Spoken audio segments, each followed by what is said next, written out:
Live. We're live. We're live. I seen it come on. It says we're live. Okay, here we go. Let me turn the volume down on this. Okay. Live.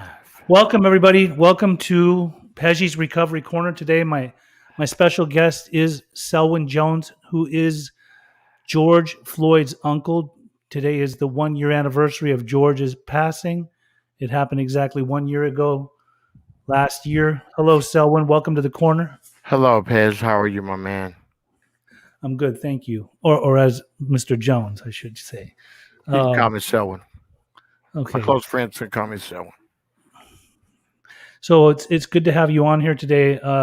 You had reached out to me about a month before. I guess somebody had told you to talk to me because I have this recovery podcast where we talk about, all things recovery, addiction, alcoholism, mental health, and when we actually started talking in the first place, we were talking about obviously what had happened to your nephew. The fact that he did have his own struggles, his own personal struggles, and the fact that he wasn't in a good headspace, particularly that day, or probably long time before that. But also the fact that people don't need to stigmatize somebody else who has their personal struggles when it comes to addiction. And look at the tragedy that came out of that. And one of the reasons that I really wanted to talk about this is I followed this case very closely. I mean, the whole world saw this, you know what I mean? And I think even that particular day, there were people that everyone was shook that this had to go down the way that it did, and no one even talked about the whole addiction thing until later when people started delving a little bit deeper and they wanted to take sides or see what the reasoning was, or why was he being so resistant to being arrested. What was the reasoning for him, and what happened inside the store, and then how did it go down outside? And but at the end of the day, the way it went down wasn't right, and it could have been prevented. And I really believe and think that he lost the chance of becoming a rehabilitated man, a man that would have maybe possibly at some point in his life had the chance of overcoming his addiction, hopefully, God willing. So welcome to the corner, Selwyn. I want to hear from you. How are you doing today? Well, normally I'm running 192 miles an hour. And because I felt like I had to, shift down to a different gear when I'm talking to you. Mm-hmm. Addiction's horrible. Addiction's horrific. At the end of the day, you're not only one person's not being affected by it. You're talking families, family members, kids, husbands, wives, brothers, sisters. Mm-hmm. And I know all about this, because I've seen it. I'm not saying that I've always been perfect. I've been I've had demons, that I would call them, that I had to fight off. Mm-hmm. But a lot of people need help. The problem with the difference between the tan race and the less melanated race is it's easier for us to go to jail than it is for us to get a bed to go to rehab. And and from 86 to 97, it was that crickety raw. Mm-hmm. When do you know that they tried to destroy Oliver North's life by telling the truth? Mm. They tried to destroy his life by telling the truth. And he told them that the drugs that were put into the ghettos come from an X amount of place to pay for a certain war. And that was true. It was true. It's been true. And that was true. And everybody thought it was a fable. Mm-hmm. That's true. Now, let's go from 97 and let's skip to 2000 and 4, 5, 6, 7. Mm-hmm. There was something else that was called an opioid addiction. That's right. People didn't get a cell; they got a bed. Mm-hmm. So once again, here we go with systemic racism, and here we go with racism. Here we go with power and control. Now, what makes everybody else good enough to help the rehab? Right. versus sending a man to prison for the rest of his life for what? Because he made one mistake. And life's about choices. Right. We know that life is about choices. And if you make a choice, a lot of people like to hold you accountable for Mm-hmm. that choice forever. And my man, nobody's perfect. Nobody's perfect. I've seen many of people battle addiction, and you could be addicted to women or money or cars. There's Mm-hmm. plenty of things we can be addicted to, but Right. unfortunately, the addiction that affects us most of all is the narcotic or uh, Substances. substance abuse. You know what I'm Right. saying? Right. And it's sad that I think a lot of people run from things, and it's a Mm-hmm. way to surpass. It's a way to put it in the back of their mind. And if you can forget about something for just a brief period of time, it seems like that it's not so bad. And Mm-hmm. it don't matter how much you drink or you smoke or you shoot. If it was there before you started, it's going to be there after you started. Mm-hmm. So that's where mental health comes into effect. Because remember, in our day, if your finger was hurting, daddy would whoop your butt. Mm-hmm. If your eye was hurting, daddy would whoop your butt. Right. If you had a broke leg or you got a girl pregnant, he'd whoop your butt. You know what I'm saying? And That's it would right. all go away. But it's more than a butt whooping now. It's more than than wishing and hoping. And it's just like anything else in life, in my eyes. Four Mm-hmm. things: communicate, conversate, educate, motivate. And a lot of times people got to be peed off before they actually do something about Right. things. But we need to figure out, and there's no foolproof plan to this, man. There isn't. Mm-hmm. Abstinence is the only foolproof plan we got. But in my nephew's case, it could have been a girl. And a lot of times it's that partner that is doing ugly Mm-hmm. needs somebody to join them. And misery loves company, you Mm-hmm. know? So that's the reason why somebody said, man, you need to holler at Pej because he's got a lot of good things going on. And this needed to happen. And Right. I'm mad at you because I talked to you one night and you said, man, listen, I don't want to talk to you no more. We're going to save this for the 25th. Then we'll talk. That's what you did. I'm thinking, daggone, Pej don't even like me. And I seen the text. I was like, oh, he remembered. He Mm-hmm. remembered. Well, I marked my calendar. hey man, and I put mine, and I ain't gonna say what it won't Pej. It didn't come out like that. Anyhow, but I know who you was. But yeah, man, unfortunately, it's easier to run from things than to stand up and face them head on. Mm-hmm. And a lot of people don't know this, Pej, but you know what? Right. It's easier to tell the truth. It takes the same effort to tell the truth than a lie. Right. You know that? Absolutely. One of the reasons that I labeled today's show "Kill the Stigma, Not the Individual, or Mhm. Not the Person," is for the mere fact that, as I said, I watched this case very closely. And racists are going to be racist. We won't even talk about what type of shit came out of this whole thing. I mean, obviously, a lot of people showed their true colors. A lot of people had a lot of opinions. People were quick to go and try to research George and see what his past was, that he was a troubled individual when he was in his early life, that he never ever actually was he wasn't a good guy. And then you throw drugs in the mix. I mean, it went all the way down to when I was watching the pre-trial and all the court proceedings and everything. Even the defense tried to convince the jury of George's addiction as being the cause of that day's misfortunes for George's death, and that he was being ultra resistant, and that I mean, if they were going to try to convince people that he deserved that, like, he did not deserve that. And had he been restrained in a different way, he would have definitely survived. So I wish that people would understand that just because somebody has a drug addiction does not make them a bad person. George had a daughter, and his daughter now gets to grow up without her father. And if the father had the opportunity to be rehabilitated or have the chance to live, because 46 years old is young. 46 years old is still not old. He still had a long ways ahead of him, and she still had a many years that she would have had the opportunity to have her father in her life. But now she's that's been taken away from her. High school graduation, college, college graduation. Who's gonna walk? Marriage. Who's gonna walk her down the aisle?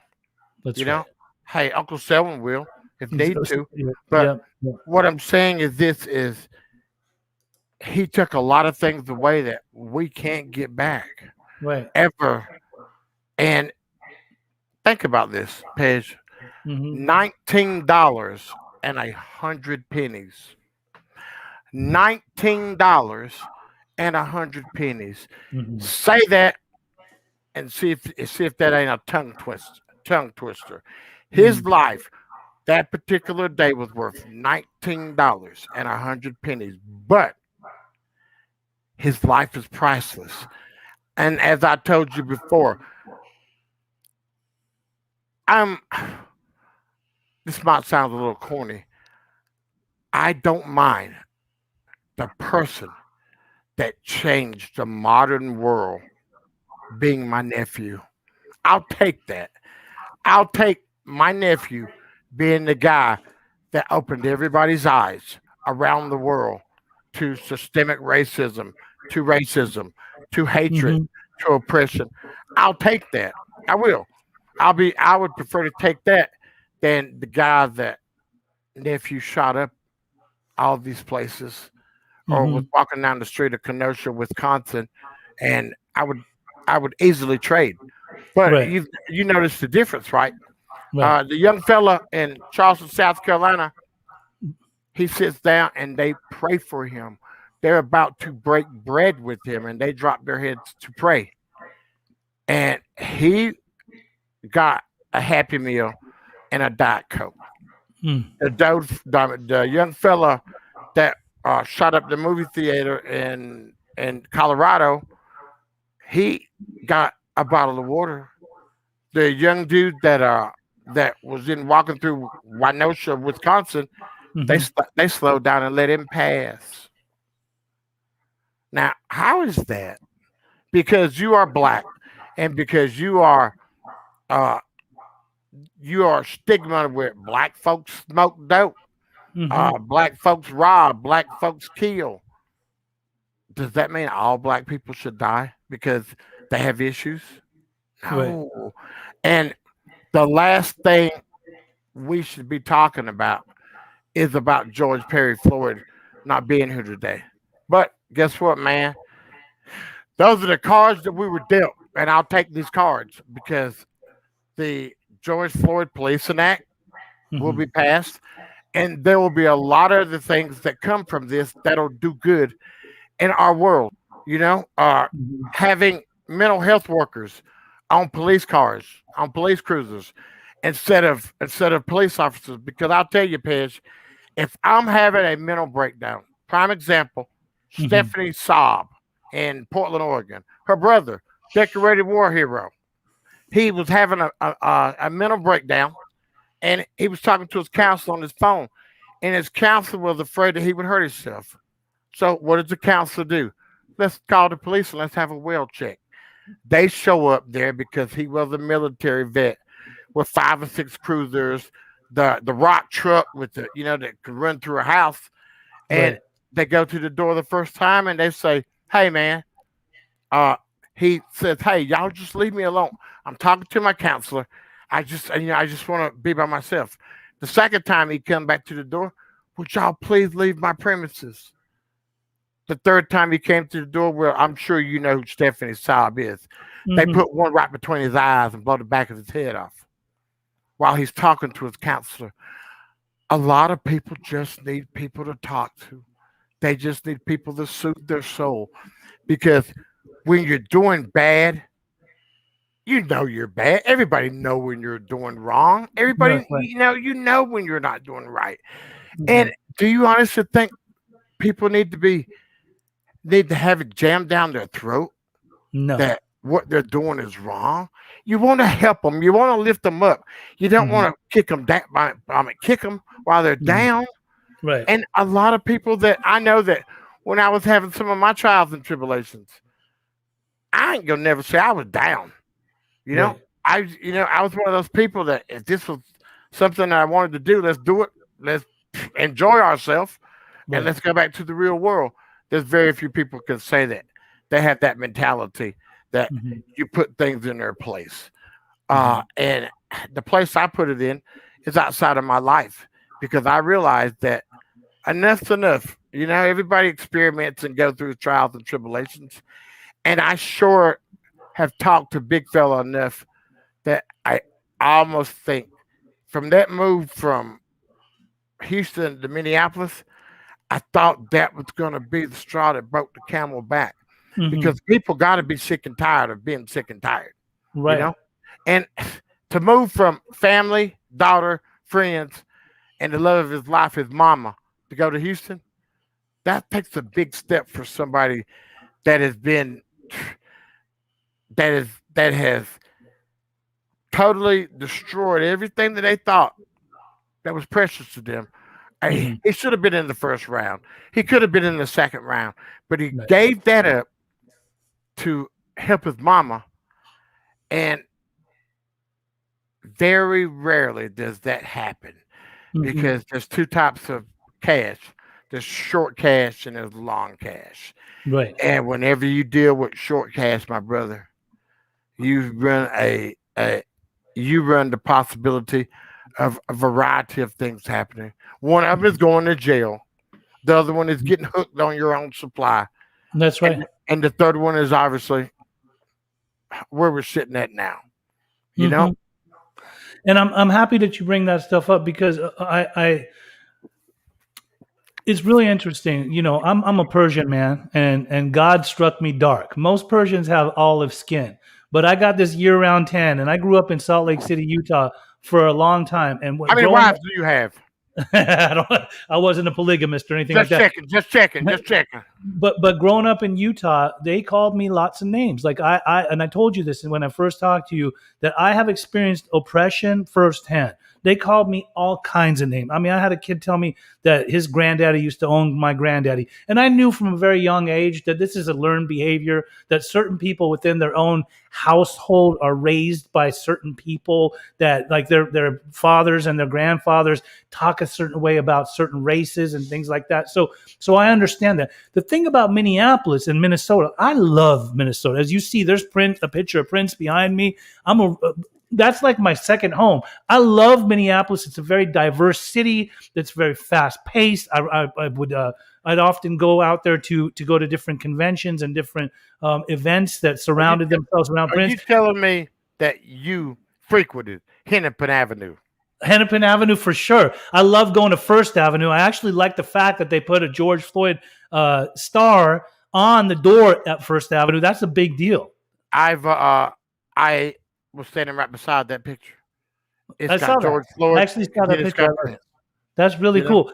So the thing about that I always loved about Minnesota and Minneapolis is when you go to downtown, you could walk up into like Bunkers, which is a bar, and you can see blacks and whites playing rock music and R&B together. It's a very diverse area, right? It's really cool. The only thing is and when we talk about stigma, like a stigma when it comes to addiction, a lot of people, depending on the individual, if they are judgmental or they view you a certain way, they might just think, oh, you know what, look at this dude, he's hood, like, oh, and he's under the influence and he's being resistant. And when it comes to addiction itself, like when it comes to drug No color. addiction, there is no color, Uh, there's no discrimination.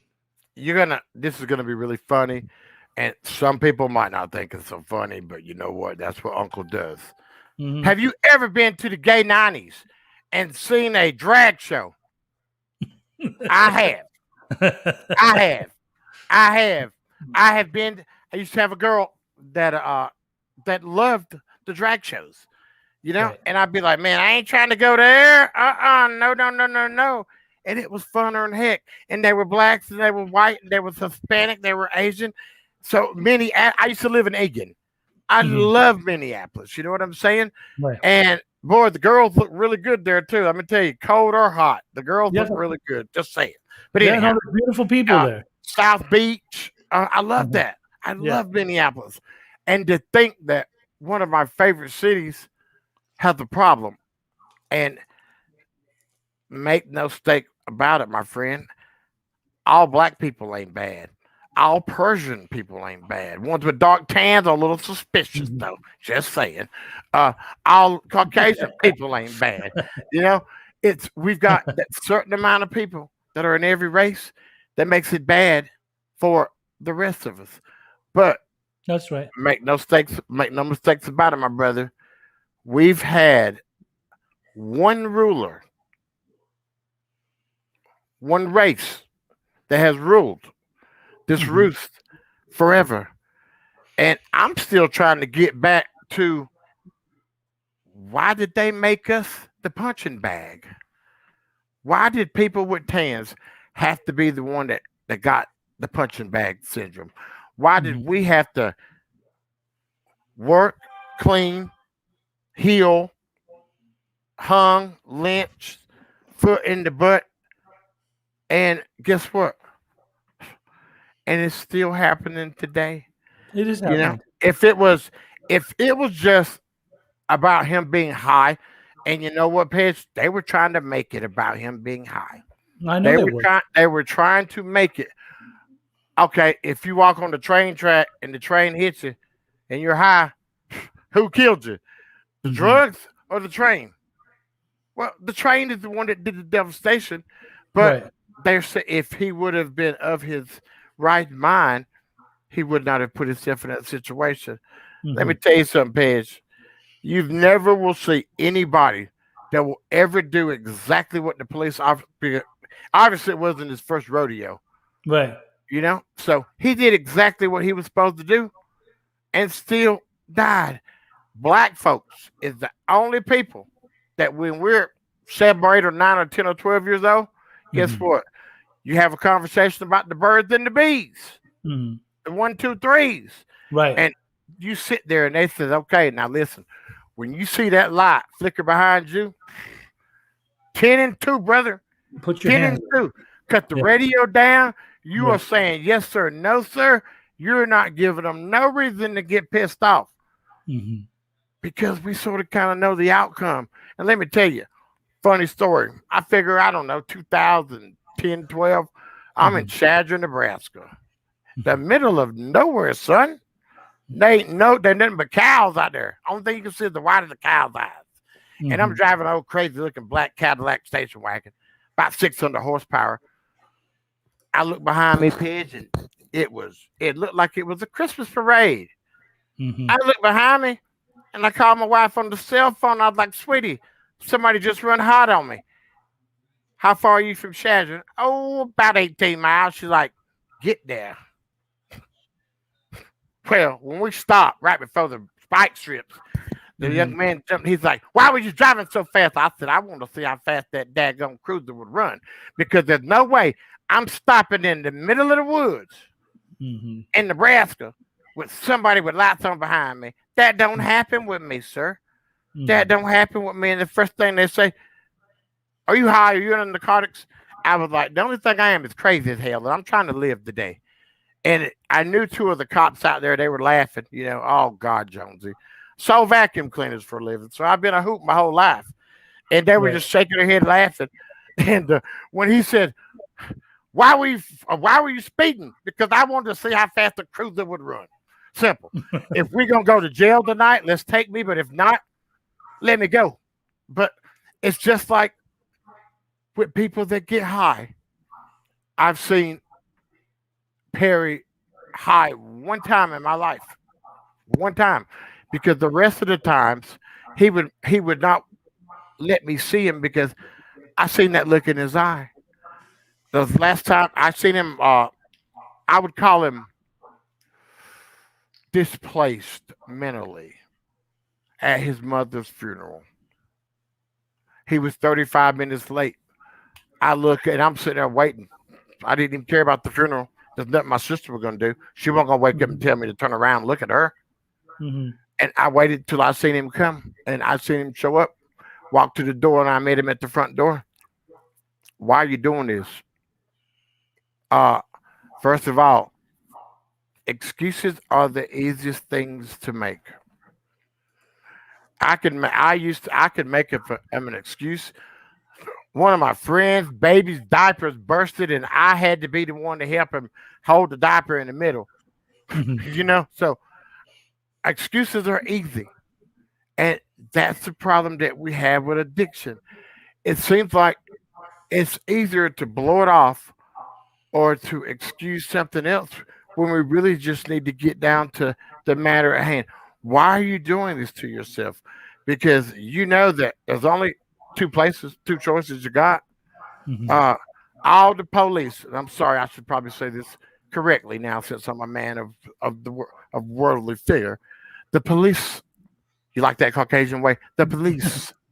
Uh, the police only got to get lucky one time, and I think that they care more about getting money from you than helping you, because prison is not a rehab. Prison is a school that you go to with others like yourself, that y'all work on your ideas that failed. And think about it, man. Mm-hmm. Prison ain't being a criminal. It ain't no 401k. You don't get days off. And matter of fact, the vacations are really bad, because the vacation is called solitary confinement. That's right. That's the only time you get a chance to be by yourself and reflect on your thoughts. So, man, I don't know what we do or how we do, but all I know is drug usage has gone up 2,000% That's right. than where we were when we were young kids. Because Mm-hmm. let's be real, all we wanted to do, man. You remember that? You remember the little manila envelopes? Yes. Get a couple pinners in there and you twist them up. Mm-hmm. You had 5 people smoking off 2 pinners. And Mm-hmm. guess what? You were high as damn Georgia Pine. You thought you was. Right. So I just don't understand. And Mad Dog 2020. Mm-hmm. Remember that? That tickle yeah. paint? Put Yes. some Kool-Aid in there. Oh yeah. Oh Yeah. yeah. Nice Yeah. and lit up. And then you go to school and you were scared in hell, because Mm-hmm. if the teacher saw you and realized that you were looking funny, all they had to do was do one thing. Mm-hmm. Mama, mama, Right. and mama would take care of you. And to me, it's about more of a respect when we were younger, Mm-hmm. because now, Pej, I don't think people give a daggone. I had a nephew in Elizabeth City, North Carolina. I'm gonna say that one more time. Elizabeth City, North Carolina. Mm-hmm. And he was him and Perry, they were sort of they felt the same way. Mm-hmm. They had to suppress their feelings. And he suppressed his feelings a great deal. Mm-hmm. And him and his little girlfriend son got into a little altercation. Right. You know where I'm going with this, right? Yes. And and my nephew put hands on him. He did the rope it up on him. He weaved and bobbed, pop, pop, pop, pop. And the old days, if me and you would get into a scuffle, I rough you up and you take off running. That told me you didn't want no more. I see you tomorrow, sucker. I see you tomorrow. Mm-hmm. Well, that young fella told my nephew that I'll see you in a little while, partner. You have a question. Somebody asked, so is decriminalization the answer or better prison programs? Do you want to answer that? You can get that if you want to, because I'm going to say something crazy. My thought. Well, this is what I believe. You get it. I'm going to find this.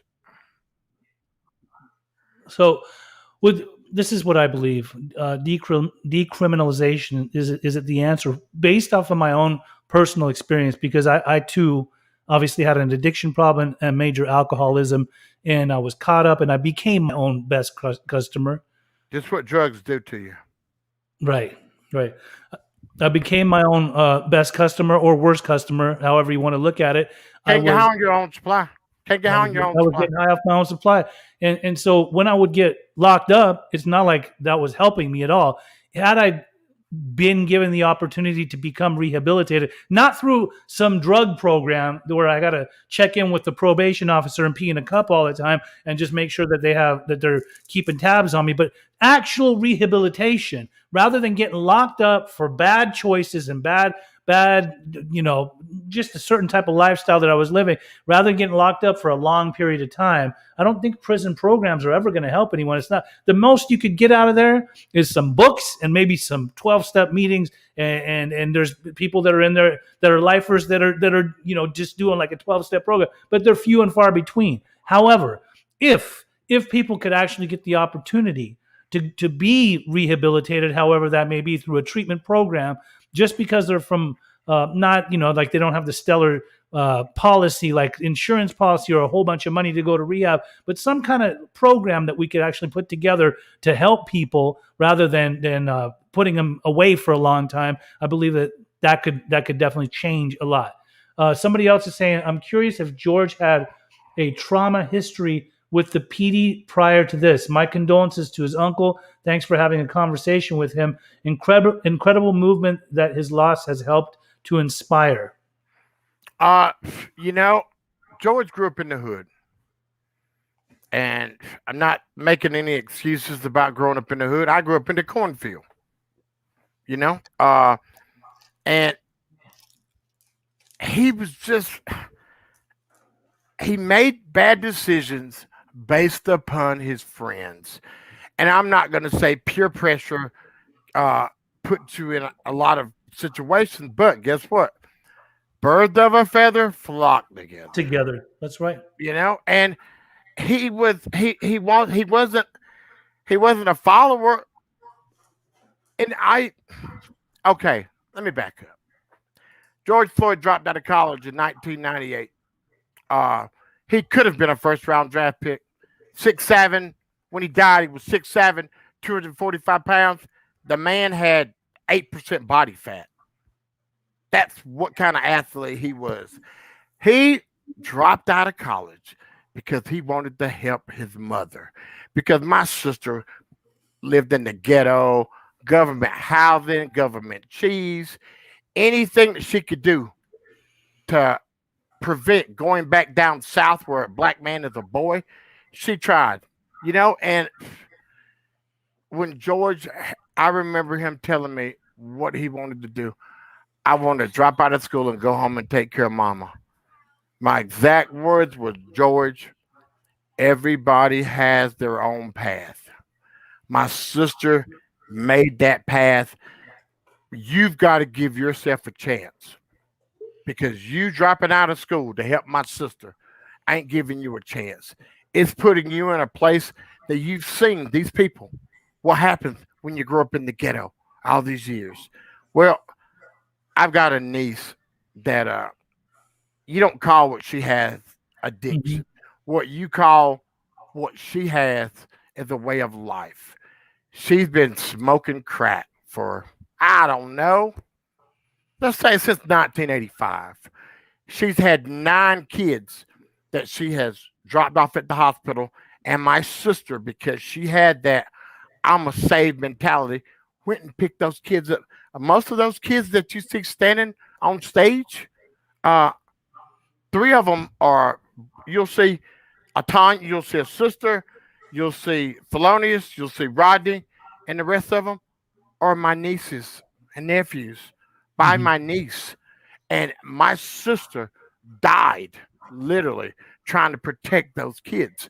Well, you got Perry that decided he would go help his mama. And what happens? He puts himself in a bad situation. Guess what it does to the mental? That puts you down in a hole. 20 years later, when the day that he heard my sister died, I talked to him and he's like, Uncle Selwyn, what in the world have I done to my life? I literally have disappointed the one person that I've always loved more than anybody. Big Floyd, you got to let that go, man. All you can do is make it better so she can look down and say, hey, at least he's the man that he should have been. At least he's being the man now. He's taking care of his business. And man, he tried. He tried like heck. I remember him and I didn't even know about this. 2017, I couldn't find him. And I'm all over Facebook. If anybody's seen Perry, has anybody seen Perry? They showed me that on Facebook.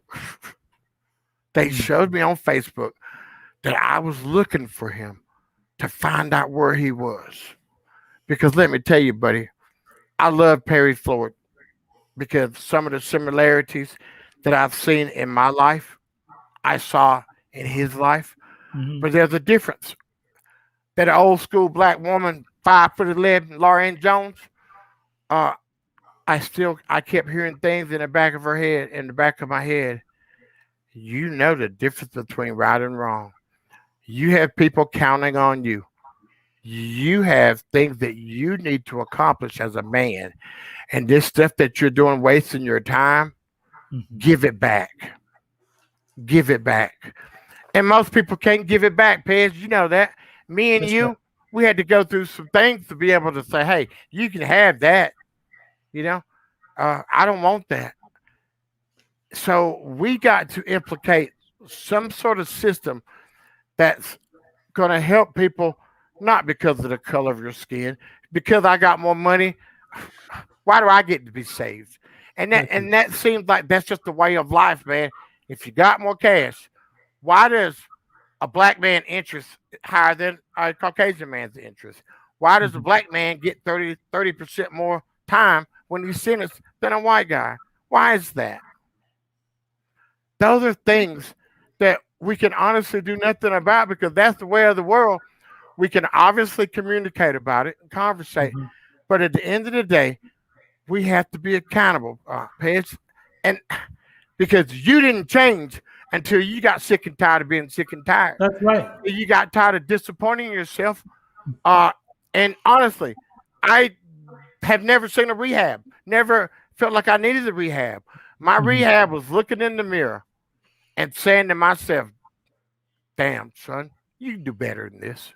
Mhm. And there's so many functional addicts this day and age Mhm. that all they need is just a little time, just a little help to find out where this comes from. Because trauma comes from when you were a kid, Pej, Mhm. which to me, like I said, only trauma I had when I was a kid is my daddy putting that strap on my butt and that mama hit Mhm. me across the back. You know what I'm saying? Right. That's trauma. But that's trauma that I'll never forget. Right. Spare the rod, spoil the child. Oh, I do spare the rod now. Can't say that out loud, Pej, because you'll get locked Right. up with your kids. Anyhow, Mhm. anyhow. But we have got to have more people like you in this world to want to help that next guy Mhm. because all people sometimes need is just a helping hand. You I know? love that you say that. And, the gentleman that had asked about if George had had trauma. You're absolutely right. I had my own personal trauma, and I'm often in a lot of recovery groups and circles. And usually, like when I walk into a room full of people that are newly recovering from addiction or alcoholism or mental health, I know I'm walking into a room where at least 80 to 90% of that room has had some kind of sexual trauma, some kind of you know aggressive trauma, some kind of rape, perhaps there was tension within the house, there was abuse, there was physical, mental, verbal abuse. A lot of people have endured a lot of trauma. Doesn't matter if they're from the hood, it doesn't matter if they're from the hills. There's trauma that goes around, and a lot of people will try to numb themselves out and definitely not have to feel and escape. I wanted to ask real quick about the gag order that had happened out of this case. uh, what I love that you're so open to talking about this stuff, and definitely we want to help people. So I think that you and I could collaborate more and see Oh, we how can, we we can go can. about I'll be in the glad to come to future. California. I be glad. Uh, Have you ever heard of the Okay. McBroom sisters? They're backup singers for Pink Floyd. No. They're sisters. Okay. I'm in love with Durga. She can sing. They're literally backup singers, black chicks. They were backup singers for Pink Floyd. They're Mhm. friends of mine. Durga lives Mhm. out there in the Hollywood Hills. So I Okay. want to be just like Jed Clampett. So my car might look a little bit better. Uh, Okay. Come out we to LA. I'll show you around. We'll collaborate. We'll talk oh about this. now wait. Put my damn space glasses on, man. Put my space glasses on. I'm Them is go- your John Lennons, but this is I my say them John. as your Princes. These are That's my Prince right little red there. Corvette. You know, people ask me why am I so crazy? Because when you wake up in the morning and see one of your favorite people being murdered on national television, it tends to make you think about a lot of things. When Yes. you come to a town that you have decided to lay your roots, lay your head, and have your wife holler at your 7-year-old while she's walking through the office. Anyhow, Mhm. and you hear people, hold on, Pez, I got this quick one for you. This is what happened. Somebody murders my nephew, and when we bury him, we had a Confederate flag on the police uniform. And they somebody asked what I thought about it. I said I didn't know we had it. That's how much I cared about it. Mhm. And it all comes down to folks and what they believe and how they believe. Because let me tell you something, brother. With the battle that I fought, I remodeled a whole motel in a year by myself. And this is what I get If after you're somebody. offended by a piece of cloth, but think, move it over a little bit, but think, hold on a sec, but think dealing drugs to kids is all right, you might be this moron. Pitch. That are the cards that I was dealt after somebody murdered my nephew. And you know what, man? That don't they talked about Jesus Christ. So I know what I am and who I am. And I know that my nephew died and he's had many, many things. Hey, he's been sober for 365 days. That's what was on there this morning because he's been Mm-hmm. dead, you know? Right. So guess what? None of that affects me or bothers me because I know I've got a bigger plan. I've got a bigger path to follow. I have a movement that I have to continue to to teach the righteous and let people hear these words that we have to say. People like me and you, we're the only way we're going to make the young folks listen or hear I because absolutely agree. uh, I'm with you on that. People can have their opinions and they can think what they want. I think a lot of times when it comes down to opinions about races and things like that, a lot of people don't put themselves in other people's positions. I don't. They just see it from their own eyes and their own ideology and how they're raised. So when it comes down to it, whether it be George, whether it be Prince, who also died from, who also had some stuff in his system in the same state, whether it be, Persians. I got a bunch of guys in my sober living right now that are all ex drug addicts that are now becoming the men that they were meant to be rather than the facade that they were caught up in.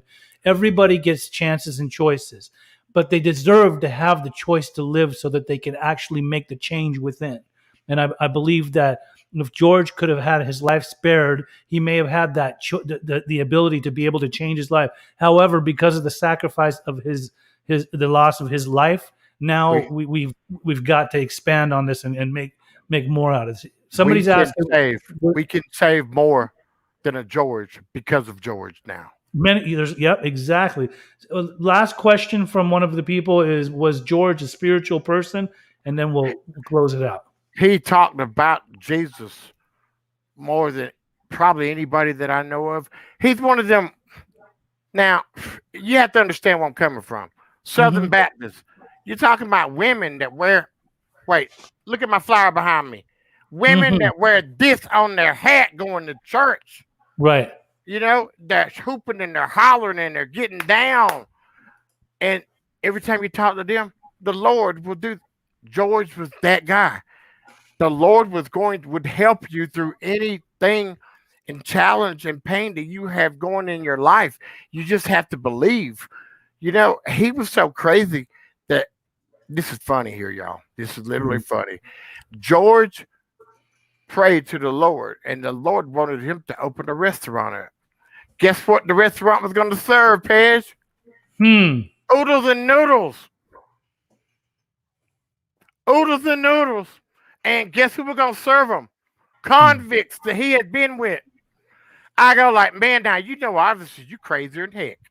Oodles and noodles, Romans, And, he wanted to be a preacher. He sat around and he listened to T.D. Jakes and all these other people. And it just come down to the end of the day is David Chauvin found himself as judge, jury, and executioner on May the 25th, 2020 at 8:26 and 15 seconds. A good guy with a good heart and a good soul passed on to make a change for all of us. Because I'm sure Darnella Frazier had to be right there where she was. Derek Chauvin had to show up. And the last one was George Perry Floyd had to show up because I look at it this way, my man. We lost one soldier to that war, but that one soldier put a lot of generals in the path of each other's so we can make a change. And we will do some work together, my brother. I promise you that. I love it. Because nobody needs to go through that situation or any other situation that has to do with race, creed, color, or mentality, whether you are feeling good or bad, because everybody just needs a helping hand. And sometimes, hey man, how are you doing? Because I know some of my bad times hearing somebody say, yo man, you all right today, man? Wait, how you feeling today? That meant more to me than somebody telling me, oh God. And listen, this last thing. I had a girlfriend of mine that decided that she didn't want to be with this handsome fella. Right. And I decided, hey, if you don't want me, guess what? I don't want you. I don't want nobody that don't want me. Simple. Right. I was put into an involuntary rehab. I was involuntary committed for 3 or 4 days. Yeah. And you know how mad I was? Heck, I ain't been high in 5 years. Right. And and I'm thinking, wow, when I was, probably should have been in here. You didn't do it. Now I'm sober and I'm thinking of all my normal faculties, and you're gonna do this to me. So man, all I know is this. George left this place a better place than he came in it. And I know that with you and people like yourself to give me an opportunity to spread my words, to see my ugly space glasses, Prince they are, to live to fight another day. I appreciate you, man. And anytime you want to get together and chat, because I call this a conversation, just life. It's a just great life conversation. For a black guy. And I wanted to let it be known. I want to thank you for coming out today. I also want to let it be known that our talk today, coming from myself, I have friends that are police officers. I have friends that know they understand when somebody's not well, when they're not well mentally due to addiction and things like that. They would be able to handle somebody like that a lot better than coming at them in an aggressive fashion the point where they, so I have a lot of respect for those that protect and serve, but they're supposed to protect and serve. All even police officers aren't bad. All police officers aren't bad. We need police. So when people say defund the police, I hope they're talking about getting counselors to go with them and not because if you want to see some crazy stuff, Pej, and maybe you need to call me after this, go to 38th in Chicago where they're trying to police themselves. Okay. Pej, you call me after. We'll holler about that. I will. Okay, I'll do that. Hey, God bless you, kids. Thank you. Thanks for coming. Gotta go at 8:26 at 15 seconds tonight, I would love everybody to say amen and and throw some angel kisses up to the heaven above, because I'll never forget. This hurts me more than anything in the world. I knew the exact time my nephew died. He died at 8:26 and 15 seconds, 9 minutes and 29 seconds. When the air left his brain, you'll see his eyes fluttered. Then he went on to the other world. God bless you, kids. God Thank bless you, you. big fella. Thank And you. don't let it be another 6 months before I talk to you, too. You can No call me stress. later. All right, brother. Later, big Thank fella. Later. Thank you. See ya.